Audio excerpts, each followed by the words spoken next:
Good afternoon, everybody. Thank you so much for joining us for the Q&A for the feature documentary film, Microplastic Madness.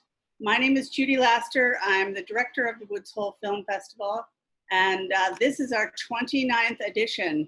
It's hard to imagine that we've been doing this for that long a period of time, but it keeps getting more and more interesting and more exciting. And we have such amazing films that it's a thrill for us to present them each year. Generally, the Woods Hole Film Festival happens as an 8-day multi-venue in-person event in Woods Hole, Massachusetts.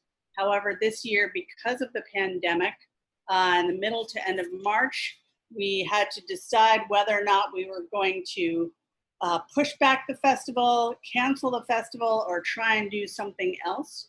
And so we embarked on a journey, and it has been a journey, to create a virtual film festival that resembles the traditional Woods Hole Film Festival as closely as possible. And this initially was scheduled to be the final day of the festival. However, because we have such great films and because of popular demand, we have decided to extend access to the film streaming platform through Monday, August 3rd at midnight. So if you have passes, keep watching. There's so many great films.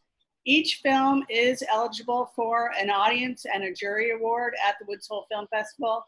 We will announce those awards on Sunday, August 16th via Zoom live streaming. So join us then. We'll post more information about that on the website and Facebook and send emails to people.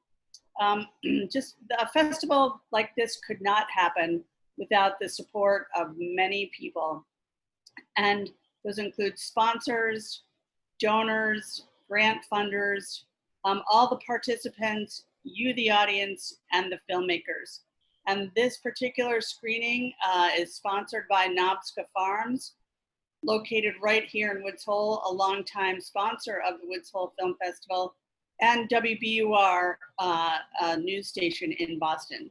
And so joining us today is Barbara Moran, who is an environmental reporter with WBUR. And so from now on, the plan is we're going to bring in the panel. They'll chat for a while. I'm sure there's a lot to talk about. If you, as the audience, are interested in asking questions, please do so in the Q&A, which is located along the gray bar at the bottom. And please mute your mics if you're in the audience. Please mute your voice throughout the Q&A.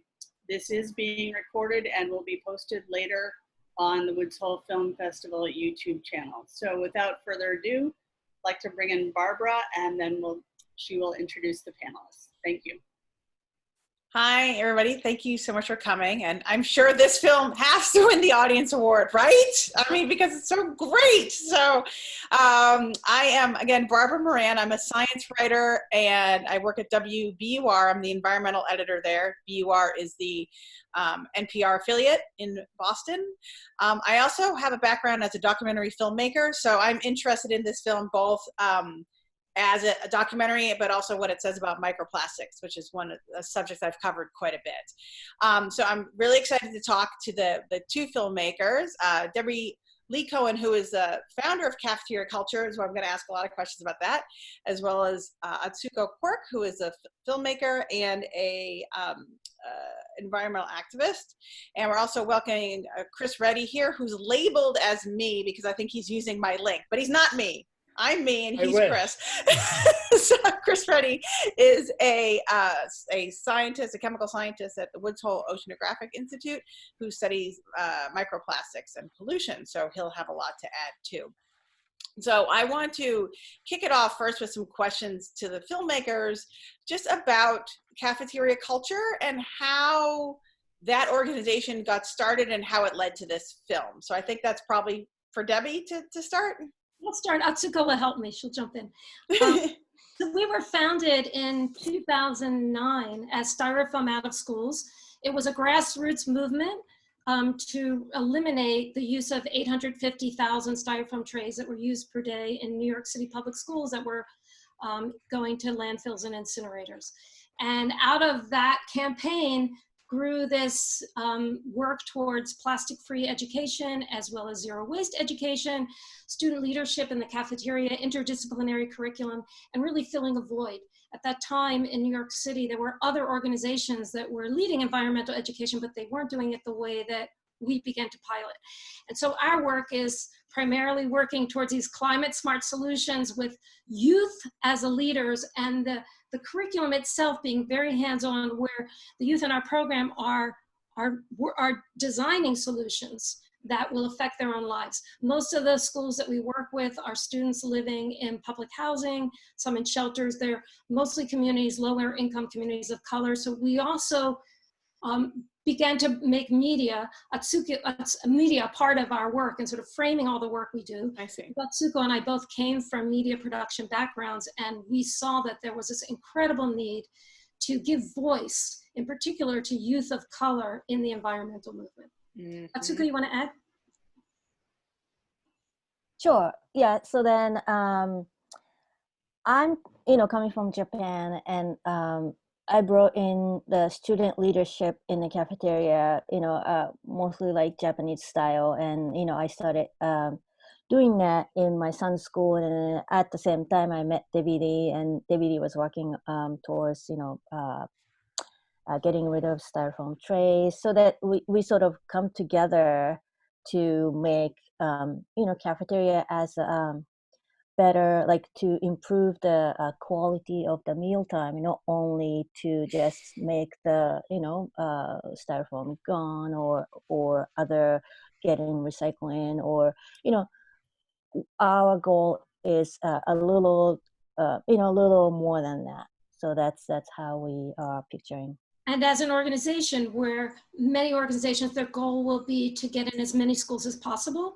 That's not what we do. We're a very small organization. We wear many hats, Atsuko and I, and we're constantly piloting new ways of engaging our youth audiences and teachers and school administrators and the agencies that we work with as a way to really inspire others to use the curriculum we're using, or be inspired by the methods that we're using. So the movie was this amazing opportunity where, even though it's very much the story of these students at PS15 in Red Hook, Brooklyn, it also gave us an opportunity to really share like an overview of what innovative environmental education could look like. Now, why did you decide to focus on PS15? Like, how did you choose like that group of kids in that age group? And it said at the beginning of the film that you followed them for 2 years. Can you just tell me a little bit about that part of the filmmaking process? Yes, so I'll start again. We received a grant from the U.S. Environmental Protection Agency, EPA, and it was part of the Trash Free Waters program that I'm sure Chris knows something about that. We were honored. It was a very competitive grant, and we ran the program in 3 different public schools, and at each school, all the schools were amazing.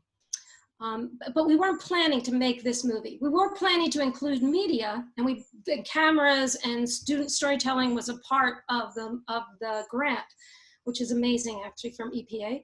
But we weren't planning to make a feature documentary. But when we got to PS15 and we started the program, we realized that the school was really unique. Right, Atsuko? Yeah, I mean, a minute you go into the school, the custodians, the security guards, and school aides, and kitchen staff, and everybody had so much care, like so much caring heart to the kids, and then the community tie was very strong and very unique that we saw. So that's why, and then also kids storytelling was also inspiring. So it's like we're not the ones sort of took them into the story. Actually, they're the one who actually took our hands into the story of theirs. So that is sort of like, this story needs to go out. It shouldn't just stay here. And well, we do have a YouTube channel, and we have a lot of views, but it should be much wider audience. And then, that's how we gotta make a feature documentary about And this. also there was a So. practical side of it too, which is, it's very hard to get permission in New York City public schools to come in and film.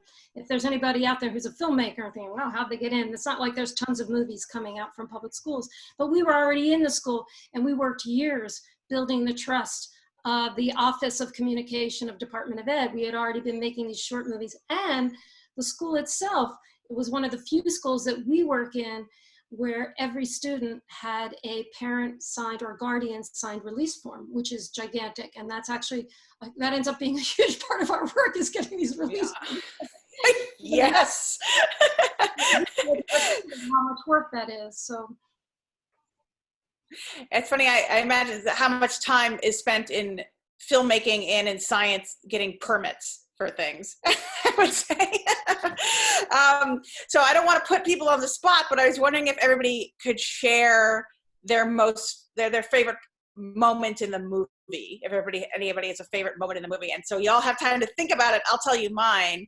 And mine was Mrs. Knight, the cafeteria lady, who was like amazing. And the first time she comes in and she's like telling everybody what's what and where to sort things. And I'm like, well, okay, Miss Knight, whatever you say. And I was thinking, wow, if this woman was in every cafeteria in the country, things would be a lot different. So she was just a wonderful character. And I just felt like it just showed sort of the power of people and the power of community to make change happen. So there was a lot going on in that scene and with her. So anybody else have we'll go to Atsuko first. Do you have a favorite scene that you want to share? And Chris, I'm going to ask you too, even though you're not a filmmaker.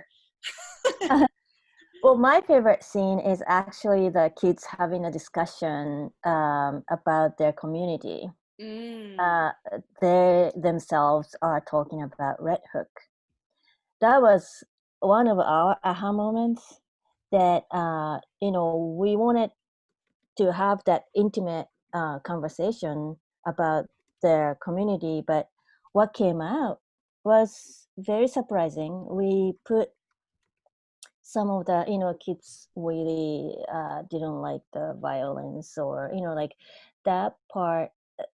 That conversation was really long, and we just put just a nits of so that sort of that was my favorite part of favorite scene of the movie. All right, Debbie, you're next. Then Chris. Chris, I have so many favorite parts of the movie, and I cry. Like every time I see Miss Knight, her part of speaking, I still cry at that part. There are parts that, and we've seen them a lot of times. We've watched editing the movie go over and over and over and making these decisions. But I think the part that still makes me I just get the chills all over is still the rally, like doing the rally at City Hall. But part of it is maybe also because I understand how exciting it was for the kids also. Like this moment of true empowerment. We didn't know the mayor was going to come. We didn't know any city council members would actually be there. We thought one or two might show up. And then this moment where, a lot of young people in New York City never go to City Hall. They don't go to any beautiful municipal buildings. They don't understand, they don't have, it's not theirs. And for that moment, for them to own those steps on this municipal building, for me, still watching that, I get chills even just talking about it. That's still, maybe my favorite part. Sorry, that's great. Thank you. And Chris, how about you? Chris, who has been renamed as Chris. Fantastic. Yes, it's actually pretty easy as a scientist. It's when the students were on the field. On the beach, picking up plastics. And I have to tell you, I've seen this image many times. And then usually they put it into a garbage bag and then they go back and celebrate how much they picked up. The fact that the students were then interrogating the plastics and then went so far as to make a degradation board. Is that what it was? That's what I do. I have a degradation board in my lab, just exactly like that. So it was very touching for me to see the kids doing field work and not just busy work and picking up litter, but actually interrogating what they found and what it means and why it's there. And that's really good science. I knew Chris was going to say something like that. to hear that. We'd love to see your degradation boards and to show that as part of our curriculum, you know, in the future. That's, If you let me share my screen in a little while, I'll show you one. Because I actually found one like about 3 minutes before we started. Oh my God, that's funny. I want to talk about just the aspect of citizen science in the film, and bring Chris into this part of the conversation. Because most of the time, like Chris said, I think when kids talk about plastic or pollution, it really doesn't go beyond just like, let's collect it, right? But they did quite a much, you know, a lot more with the data collection and the looking at the degradation. And if we do an intervention, will that change how much garbage there is in the neighborhood? I mean, it was fascinating. And I was wondering, do you think, did that have a big impact on the kids, sort of, or did you see their understanding of the scientific process change, or was that especially empowering? Can you just talk a little bit about that citizen science aspect of the whole project? Me? Oh, Chris? Sorry, let Debbie and then Chris. Go please. Yeah, that's what I was hoping. Yes, it's an incredible process, and to actually be collecting data that, first of all, the city does not collect, right? So there isn't a database. We're working on that actually, and hope to partner with Teachers College on then creating a database on street litter and street litter hotspots, right? It's just, you know, they might have the Department of Sanitation might have some information, but not that kind of detailed information. And it's incredibly important for informing policy, but also for informing your neighbors, right? And so to see for them, I mean, especially that idea, first of all, just going out there with clipboards, right? And feeling like rather than cleaning up is one thing, and then the community seeing, we see this over and over again in our program, just the students going out and doing something positive. That's step one, where the community looks and says, wow, look at those kids. And especially when they're like middle school kids or high school kids, and they're, wow, look, they're actually doing something positive for the neighborhood. That deeper, that next level of going into an understanding that there's data and science behind this that they're involved in for them as well as their community, and then communicating that. Not all of that communication is in this movie, but in many different ways. Sometimes it's in banners, sometimes it's meetings with senior citizens, sometimes it's at City Hall, all these different ways. I think teaches the students, that's part of our goal, is that you can adapt this process for almost any issue you have, and how important that is, especially at this time.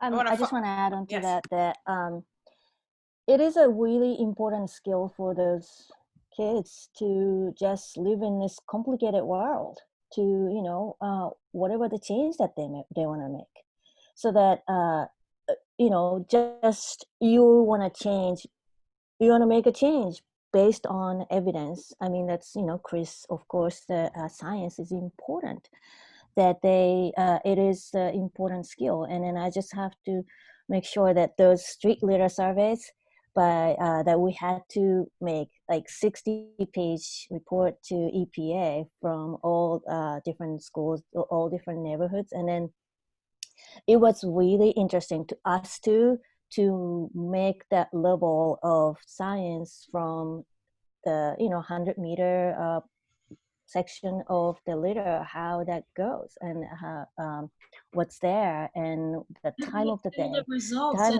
in all three neighborhoods. That was also right. So amazing. right. To us. And Yeah.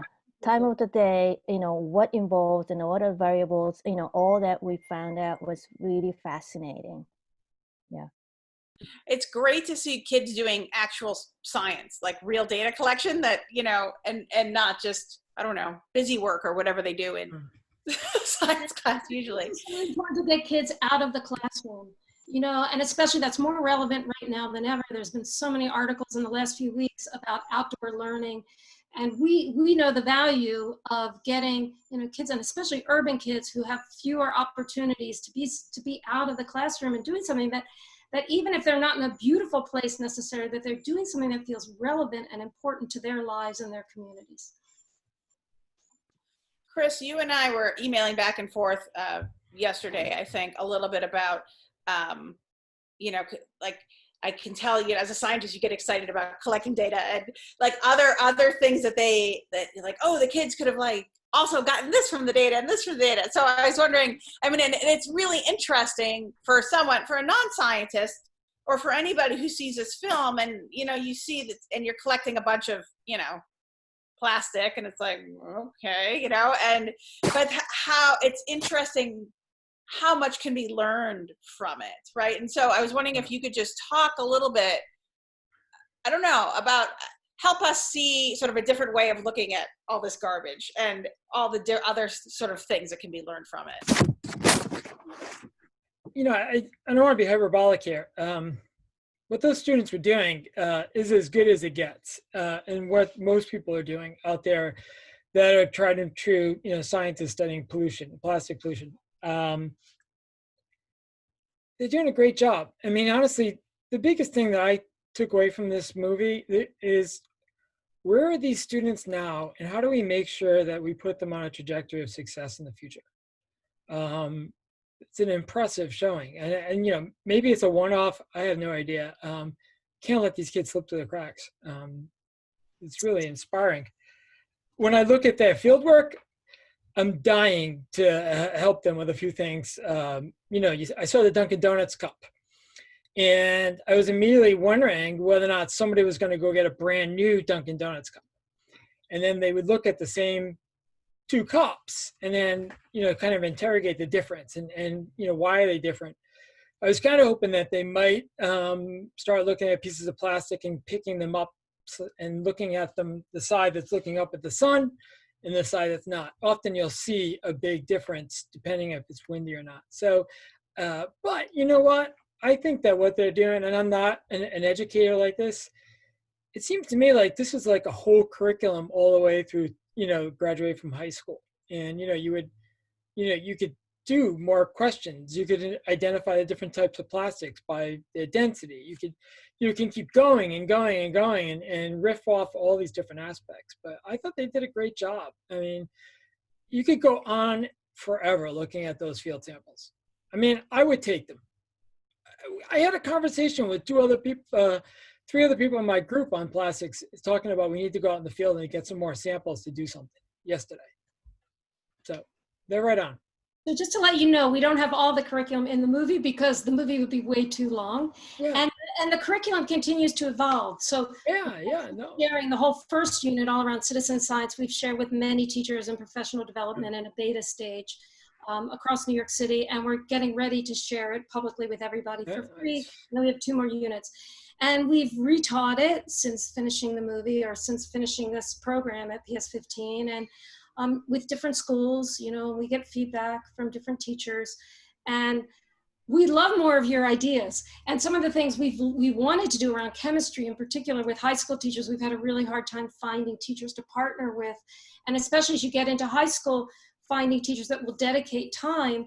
And so part of what we've done also is design the curriculum so it's not just around science, that it is truly interdisciplinary so that teachers or a school or a grade, like in this case at PS15, some of it might be ELA, English, or some of it might be theater, or some of it might be art related or social studies, so that there's a reality check of how you can bring this kind of curriculum into a school and actually convince an administration that there's enough time.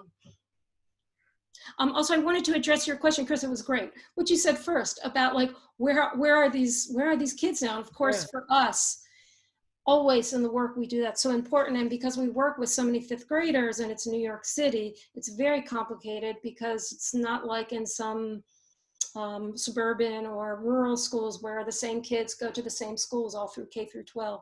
So it's very hard to keep track of our families and our kids, and also some of them change addresses, they change their cell phone numbers. And we spend a lot of time trying to keep in touch with them. Some of the students have not even seen the movie yet, as far as we know. And we've worked really, really hard to reach out to their schools, in their families, it's so hard. But what we did do because of this movie was we started a youth advocates program. And what it is to mentor alum of our program, basically, not just from PS15, but from other schools.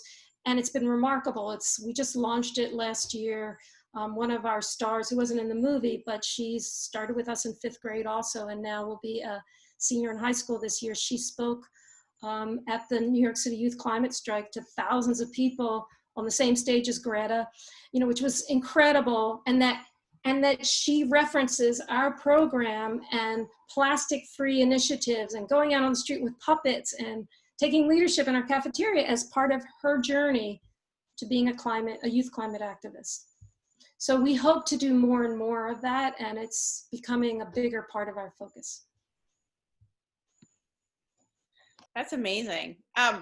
One thing that was impressive about the film and the whole program was about how interdisciplinary it was. And I guess I wonder, which part of the program do you think touched the students the most? I don't know, like where did you see the most light bulbs go? Was it actually was it talking to scientists or going to City Hall or actually doing the science themselves, or I don't know, the movies about animals like dolphins tangled up in plastic bags? I don't know. So what made it hit home most for the kids, did you think? I think any moment where students are out and there's self-discovery, it's not somebody telling you something, but you're figuring it out yourself. Like the moment with they're in the iPads out at Valentino Pier, the park by the school, and they see the microplastics themselves. That's like, to me, that scene could be a whole movie in itself for me, because I feel like that's also what education should be. That somebody's not telling you something, you have the opportunity to figure it out yourself. Atsuko? Yeah, also kids going to City Hall to testify. Also, actually, we brought a large group of kids to EPA to present, which is not in the movie. We actually debated for a long time, whether we should include or not, or we didn't include, but that was also a very empowering moment. And also, why not? Why did it get cut? Why did it get cut? I'm just curious. Well, it was, the movie was still like really long, and then to highlight, just the filmmaking, the storytelling method that Debby and I went like, should we, really hard work. Yeah, it was hard work.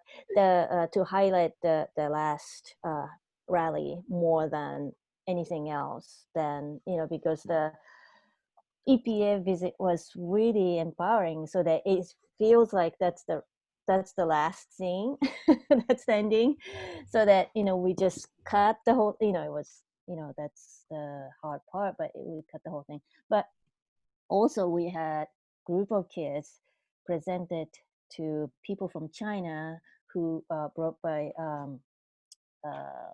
department so that the people like a non-profit people from China were visiting New York City to learn about how non-profit works, and that brought by State Department, and then they presented to them too. So there are a lot of those public speaking moments that was very empowering for them. Chris, I wanted to just turn to the science for a second, since we have a scientist here. We could ask him some questions. And I just, the film got me just sort of curious about, I don't know, I guess plastic pollution always seems super depressing to me, right? It seems like so overwhelming. And when you just think about the CSOs and all the microfibers in the air and the microplastics in the water, and you're like, oh God, and how are we ever getting rid of it? And it's in the fish. I don't know. So I'm asking you, Chris, to give us some hope. Since the children gave us a lot of hope as far as, changing policy and all that, but I guess what are you looking at on the sort of scientific horizon that might help us sort of address this plastic pollution problem? Yeah, I mean, fortunate as a scientist, there's a few things where I think the students have been misinformed, and I think that's one of the biggest challenges with plastic pollution is there's a lot of things that are said that are not necessarily even well known and actually really wrong, but it's not their fault. It's just the way the world is. the reason why there's hope in plastic and good science in plastic is, I don't think it's the biggest, or even maybe the top 3, 4, 5 challenges of hurting the ocean. I don't think it is, but I think it's the biggest one that actually can be corrected by human activity in the near term. You know, you can't solve ocean acidification with Rolaids. You can't do it on the timescales that we want. But these students and what they're doing can certainly make an impact in a current pollution term. So that's where you have to celebrate it, is that well-informed, good data, well-informed bodies can actually make a difference in the near term.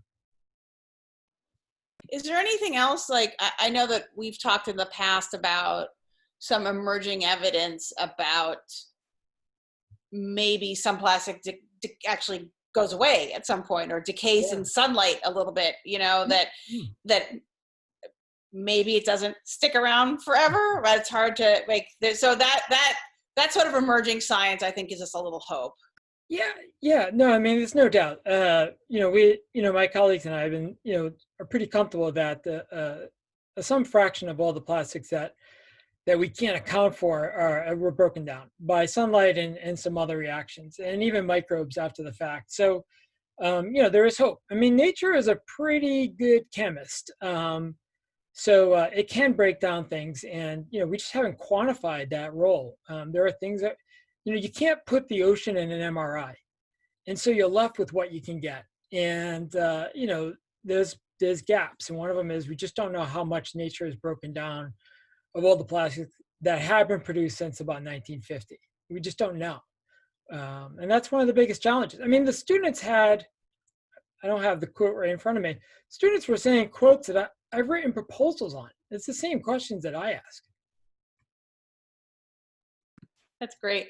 I was wondering, I was also thinking watching the film, and I have 2 kids and they might go back to school or might not, like, I don't know. And I was wondering if you've been in touch with the school and what's going on with, like, COVID, and if COVID might undo all this work, just because I've seen this explosion of single-use plastic happening since the pandemic. And I don't know, like, what's your sort of sense of, could the pandemic possibly undo some of this work that you guys, that the kids and you guys have done? Or I don't know, tell me your thoughts on that.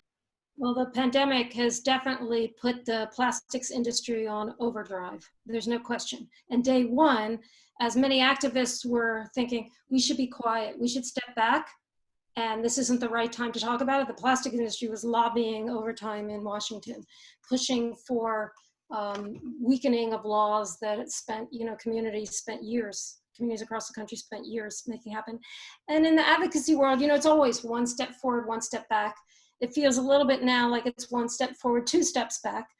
And what we say to our students and other people when they ask this question, like, how do you deal with it? We think you just have to be much more strategic and really clever in how you use your energy, and use it as, this is a very optimistic way, because yes, it is a big problem and a bigger problem, but it's like using the moment as an advantage, and how to be smarter about how to make change, actually. So for instance, where we had planned, New York City school food directors had agreed to doing a citywide plastic-free lunch day in May 15th, 2020, which was huge to get them to agree to this, right? Then the pandemic happened. They're still interested in doing it.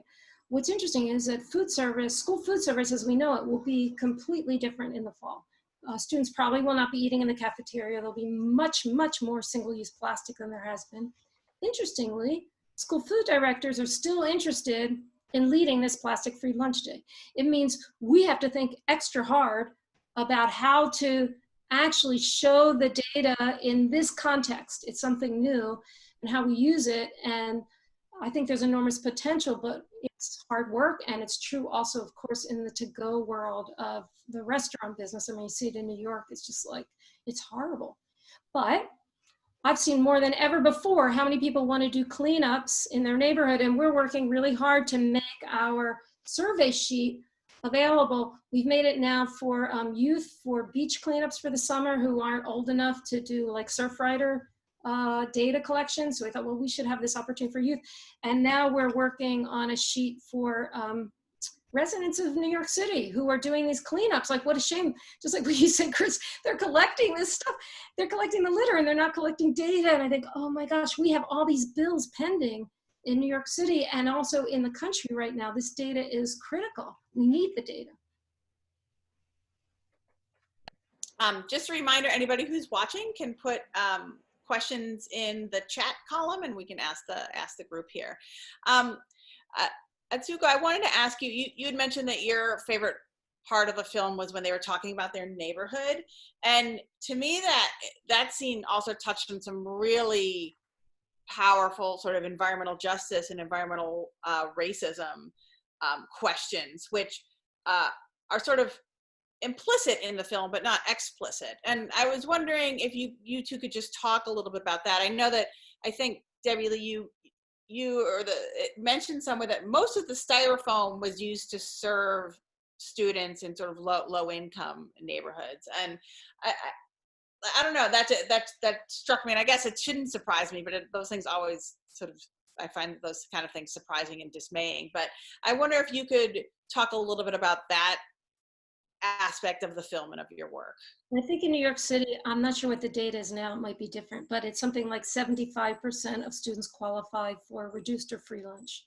So just that, I mean, that was part of the argument that we used testifying in city council and working with our policymakers, that it wasn't just an environmental issue, it's also a health issue. If we don't know yet what it means to eat hot acidic food off of polystyrene, and even though there might not be conclusive data yet, people have been studying this since the 1960s. So we have some idea that it might be an issue. And actually that was one of the reasons that the head of all school food came on board to work with us. When I mentioned when I brought out the C card, the cancer card, it was like, oh my gosh, like what if this is on your plate in 20 years? In Red Hook, Brooklyn, there's a lot of stories that we could have told that we haven't told. There was a lot more about Hurricane Sandy. There's still toxic cleanup that hasn't finished yet in a huge area that's like was a baseball field or something. It's heartbreaking. You think how much this neighborhood needs that space and it's still fenced off and blocked off. There's many waste transfer stations there. There's some commercial, some from Department of Sanitation. It's a port. It's unbelievable, the huge trucks that are coming in and out all the time. So it's not exactly like Newark, New Jersey, but it has similarities just as a neighborhood of being a frontline community that's dealing with multiple levels of environmental justice issues. And so in the movie, also things have changed. Already the discussion has changed since we made the movie. Our work has always included that. And so included environmental justice in part of our teaching. And that's part of how we engage students, is for them to understand their rights, their basic human rights, and even understanding the UN SDGs and understanding what are basic human rights, right? So that's built into our program. And we're actually we're hoping to actually make a supplemental video because we have some amazing footage and some amazing interviews that build on the movie that we couldn't include. It was too much of its own story. It's very much about environmental justice and waste equity issues. So we hope to complete some of that this year. I hope so too. That sounds wonderful. Atsuko, do you have anything else to add to that? Yeah, I mean, the students, those are the students' strong aha moments that realizing what are the justices and what their rights are, and those are the strong moments. So that we definitely wanted to include, as Debbie said, we've been really including that into our program for a long time.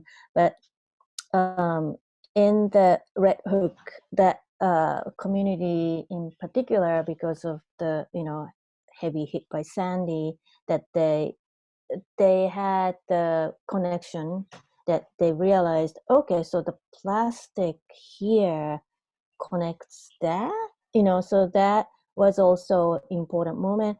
And then also they're very sensitive about inequality, that they so then, okay, so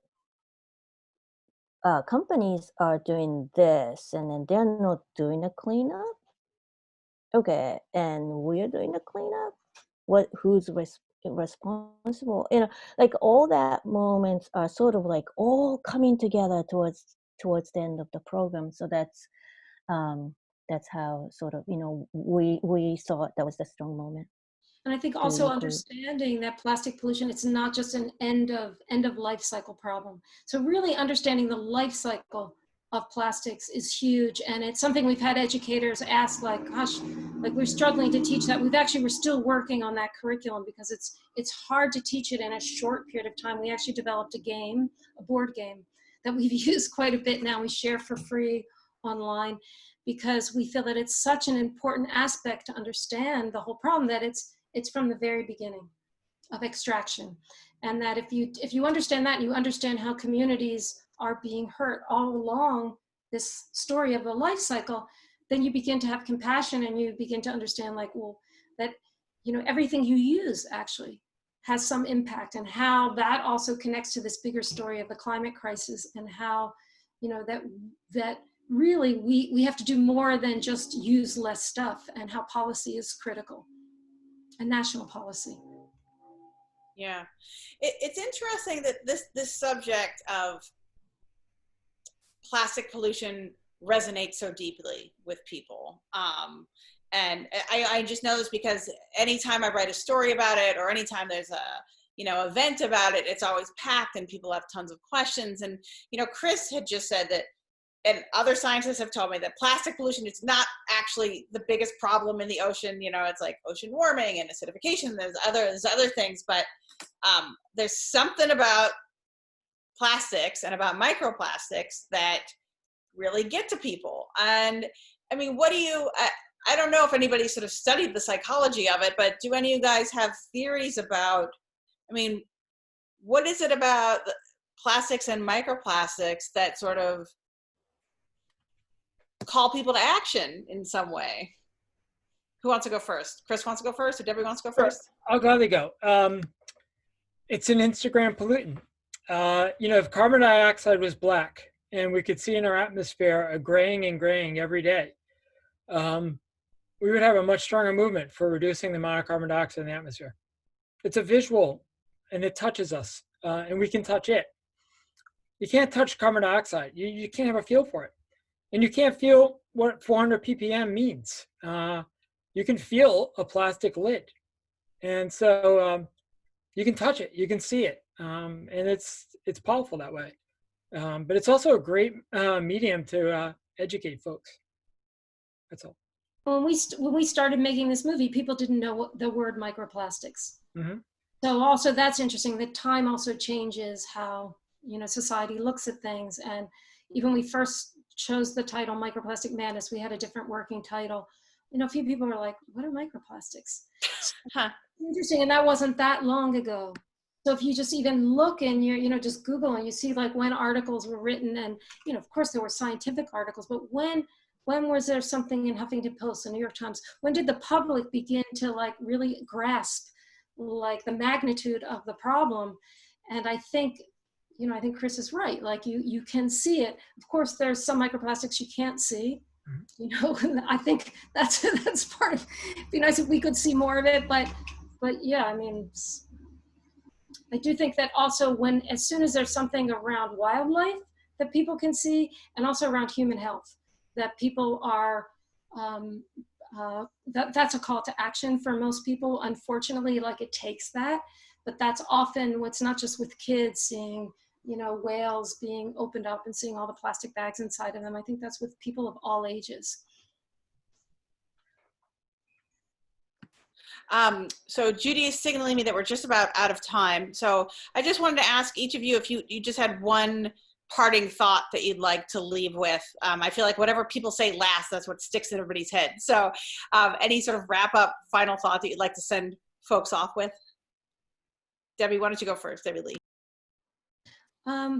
I guess what I like to say is really that recycling is not enough, and this is a moment in time where we really all have to do our part to not only use less plastic, but also to really think about what kind of local policy action is happening in your community their communities. And also right now there's an amazing bill. It's the first comprehensive federal bill called the Break Free from Plastic Pollution Act. And that we need everyone to contact their senators and their congressperson and to ask them to sign on to this bill, because it's the first bill that actually addresses turning off the tap as well as other things, which is really, really important, addressing the problem at the source. So I can't stress how important that is and how important it is to vote, make change, and make sure that the people that you are voting for care about environmental issues and call them on it. This is the season. We have amazing, even with everything else going on, we have amazing power as voters right now to push the agenda. Great, thank you, Debbie Lee. Atsuko? Yeah, so we wanted this movie to be a recipe for change, so that you can start small in your community, going to the school-wide, going to the district-wide, and city-wide, and then statewide and national. So if you watch this movie and hoping for people to actually take on whatever the issue that they care about, it doesn't have to be plastic. You can start small, but that is the power that you have, and find another person to work with you, and then that could grow, so that you don't feel like, oh, if I do something, it's not gonna it does make a difference, and you have the power. So that's my message. Great, very inspiring, thank you. Chris, what are you gonna send folks off? Well, I might pivot a little differently. I think we have to remind everybody that plastics do save lives. And it's just a question, I think we're all working around that, is being well informed. And where I see a great opportunity right now is with the personal protection equipment, and looking very closely and asking, how long does that piece of plastic that a nurse absolutely must use, and they don't have enough time to clean, you're just going to have to wear them and throw them out. Let's just accept that. How long does that piece of plastic have to last? Can you put an Achilles heel in that design so that it only lasts for a month in the environment? And you know how they learn that? They learn that by interrogating samples from the field, like the students were doing. So you take advantage of the knowledge gained to design the most and the best and the safest products that sometimes you just have to have. And that's where I see hope, is sometimes you just got to accept it, but that doesn't necessarily mean that we can't do better. Well, I'm just going to break in here and say thank you to everybody. This is such an interesting conversation. I know that it could be a much longer conversation. We've just barely begun to scratch the surface. And if you're in the audience, if you have not voted yet, please remember to vote for the audience awards. The platform is open through Monday evening. Our slogan this year is vote early, vote often, but you only get to vote once. The last vote that counts. I would also like to say that we work very closely with the Woods Hole Oceanographic Institution, the Marine Biological Laboratory, and the folks there, because we feel very firmly under the auspices of our Film and Science Initiative that bringing together filmmakers and scientists to make better films about science is also a crucial part of getting the word out and telling these stories. And so, Barbara, I'm also going to say thank you. I know WBUR has an environmental vertical and a commitment to telling environmental stories. That is equally important. And, we love working in partnership with WBUR. So thank you all. Have a great afternoon. And hopefully we will all meet together again throughout the year. Maybe in person someday. Thank you all very much. Good luck to you. Thank you so much. It's an honor. Thank you.